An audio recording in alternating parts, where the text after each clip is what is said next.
¿Qué tal? ¿Cómo están? Bueno, ya a esta altura nos conocemos bastante y vamos conociendo el tema que estamos tratando, el ABC de la Biblia, ya la tercera vez. Ya vamos caminando mejor, espero. Bueno, ya sabemos que la Biblia son muchos libros, también sabemos que son libros inspirados, que Dios se vale de el talento y el arte de las personas para poder plasmar por escrito su voluntad y sus enseñanzas. Así que también sabemos que hay libros canónicos que entran dentro de las Biblias y otros que no. Y ahora vamos a ver un poquito más sobre cómo fueron escritos, en el sentido de poder luego interpretarlos, ¿sí? Uno de los temas importantes para interpretar bien un texto es saber que hay géneros literarios. ¿Qué son géneros literarios? Son como moldes. Un escrito entra en un molde. Por ejemplo, uno de los géneros es el histórico. Entonces, el molde es una historia de un pueblo, una historia de un personaje, ¿sí? Después se puede ver más profundamente, pero este es el sentido al cual los quiero llevar. ¿Qué es un género? Es un molde en el cual puedo poner un escrito para darme cuenta cómo estudiarlo. Si yo hablo de históricos, entonces, para empezar, estoy hablando de historias. De historias, como les decía, del pueblo de Dios, de personajes importantes como modelo para los fieles, ya sea modelo positivo, modelo negativo, para interpretar cómo es la vida del creyente, cómo tiene que ser la vida del creyente en relación con Dios. En el Antiguo Testamento encontramos muchos libros históricos. Algunos de ellos, el de Josué, que se atribuye a Josué. Tenemos los libros de Samuel, los libros de los reyes, los libros de las crónicas, partes del Pentateuco también son históricos. Pensemos la parte que nos narra la esclavitud del pueblo hebreo en Egipto. Bueno, esa es una historia. Ahora, lo que es importante para nosotros es también saber que no es un libro de historia tal cual lo pensamos hoy, científicamente, sino que es una historia que empezó a ser narrada oralmente y luego pasó a estar escrita. Por lo tanto, a veces encontramos algún anacronismo o alguna cosa que no coincide con las fechas, con el año solar, con el año lunar.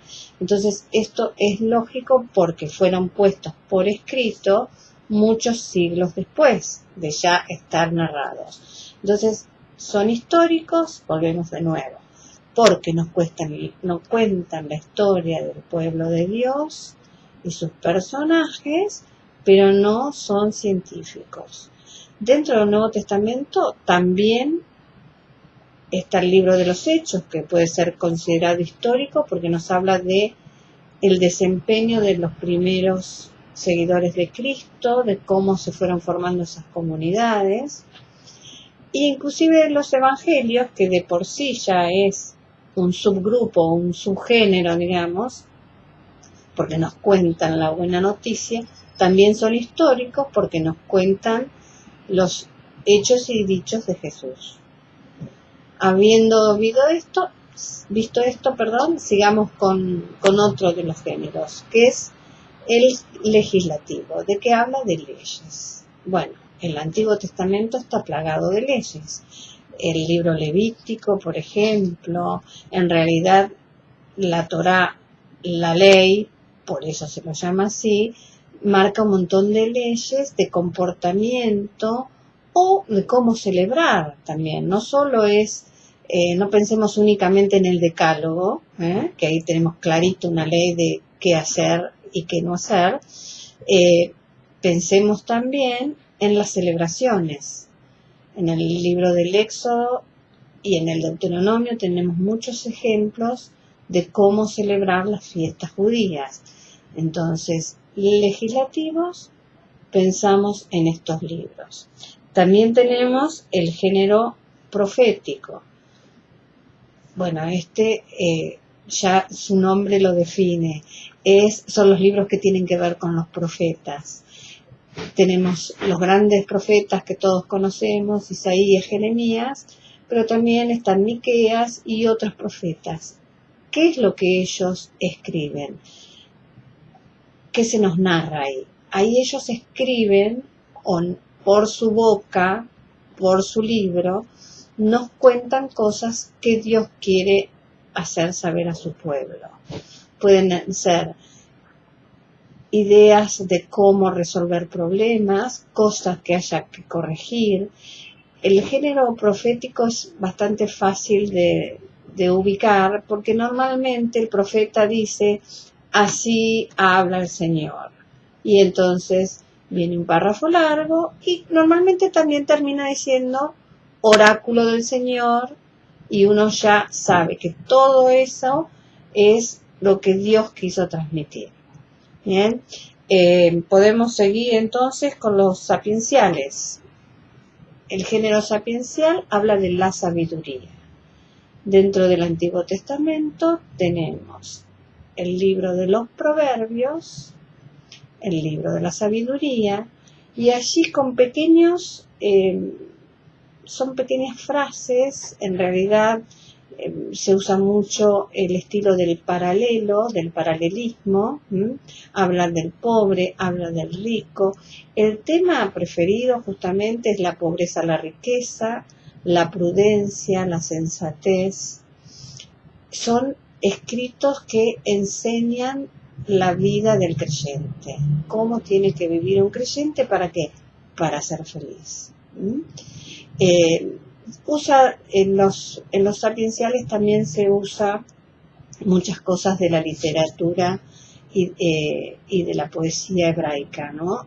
Como Proverbios prácticamente también suena a poesía, porque está todo el tiempo haciendo este tipo de paralelo que a uno lo llama a memorizar también. Son pequeñas enseñanzas para que se graben en el creyente para llevar una vida feliz y siguiendo la voluntad de Dios.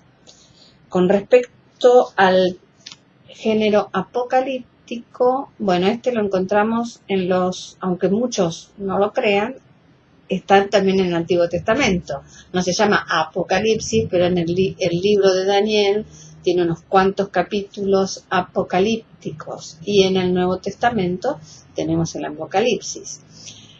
Bien, ¿de qué nos hablará? ¿Del fin del mundo? Pues no.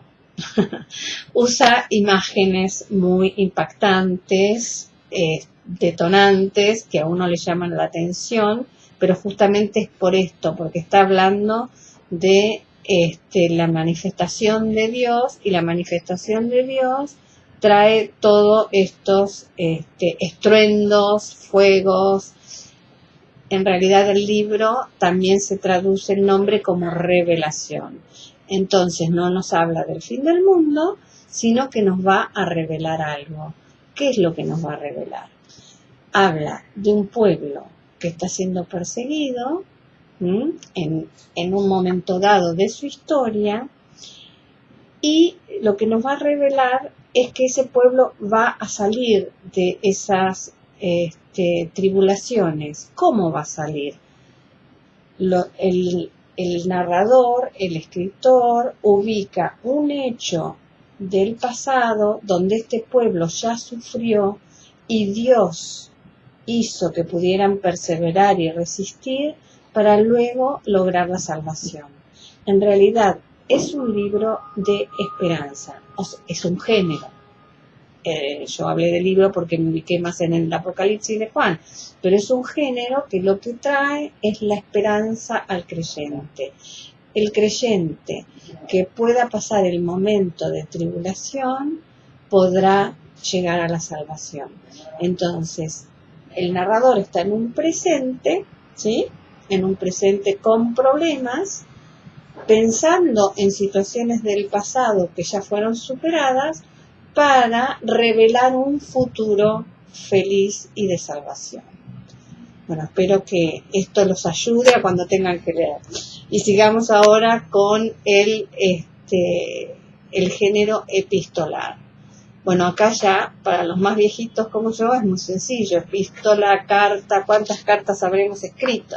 Tal vez para los que me escuchen no significa nada, porque acostumbrados a escribir hoy con un hola ya dijimos todo y después de una sola vez largamos todas las quejas que tenemos que largar. Pero sin embargo, el género epistolar justamente es una carta, y es una carta bien escrita, como se escribía antes, ¿no? Hay un destinatario, hay uno que escribe, hay un cuerpo de la carta, hay saludos, saludos al principio, saludos al final. Entonces, es muy claro para el que lee una de las cartas de Pablo definir que este es el género. Hay otras cartas que siguen este género, pero en realidad no tienen el objetivo de una carta para contar algo o resolver algo de lo que se enteró o mandar una solución, digamos, ¿no? Son cartas más bien como circulares. Usan la forma epistolar, pero para hablar de un tema que el autor quiere hablar y que va dirigida no a una sola comunidad, sino a muchas.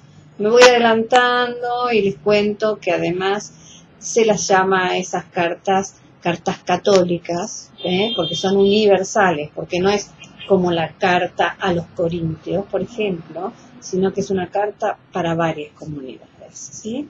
Este género es típico del Nuevo Testamento, es más, la mayoría de los libros tienen este género, de los 27 libros, la mayoría tienen el género epistolar. Y por último vamos a hablar un poquito del género poético, y acá ya vamos a los salmos. Los que se animaron a entrar en el foro ya habrán practicado y han visto, claro que se pierde mucho con las traducciones porque es poesía hebrea y entonces la rima no es la misma. Y el tiempo tampoco, ¿sí? Entonces, de todos modos, las traducciones que tenemos son muy buenas y se disfruta igual. Es poesía, es canto, es himno, muy recomendable para rezar, son para rezar. Los católicos tenemos que acostumbrarnos también a tener este recurso de con la bella poesía rezarle al Señor, que eso es muy inspirador. También dentro de lo poético tenemos otros libros, el mismo Proverbios que mencionaba antes. Entonces allí hay muchos recursos literarios. Es muy lindo leerlo porque van a encontrar alegorías, van a encontrar comparaciones, una serie de situaciones literarias que los van a hacer reconfortar mucho. Bueno, los espero entonces la próxima. Espero que les vaya bien con los géneros.